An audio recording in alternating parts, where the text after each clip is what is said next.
ఈ సంక్రాంతికి బాలకృష్ణ గారు అయితే డాకుమార సినిమాతో అయితే బాక్స్ ఆఫీస్ దగ్గరికి వచ్చారు. సో మంచి హిట్ అయితే అందుకున్నారనమాట. సో ఈ మూవీ కలెక్షన్స్ పరంగా బాలకృష్ణ గారి కెరియర్లో హైయెస్ట్ కలెక్షన్స్ అయితే ఈ మూవీ క్రియేట్ చేసింది. సుమారు 180 కోట్ల పైన అయితే ఈ మూవీ కలెక్షన్స్ అయితే రాబట్టిందనమాట. అయితే ఇప్పుడు ఫ్యాన్స్ ఈ మూవీ ఓటీటీలో ఎప్పుడు రిలీజ్ అవుతుందా అని చెప్పి చాలామంది అయితే వెయిట్ చేస్తున్నారు.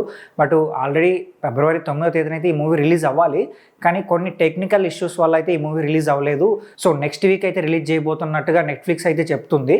సో ఇంకొక గుడ్ న్యూస్ ఏంటంటే ఈ మూవీకి ఇంకొక 20 నిమిషాలు యాడ్ చేసి ఓటీటీలో రిలీజ్ చేయబోతున్నట్టుగా ఒక న్యూస్ అయితే ఉందన్నమాట. సో ఆ వర్క్ జరుగుతుంది. అందుకే ఈ మూవీ ఓటీటీ డేట్ అయితే ఇంకా అఫీషియల్గా అనౌన్స్ చేయట్లేదు అని చెప్పి కూడా న్యూస్ ఉంది. సో చూద్దాం మరి ఈ మూవీ అఫీషియల్ డేట్ ఎప్పుడు వస్తుంది ఏంటి అనేది.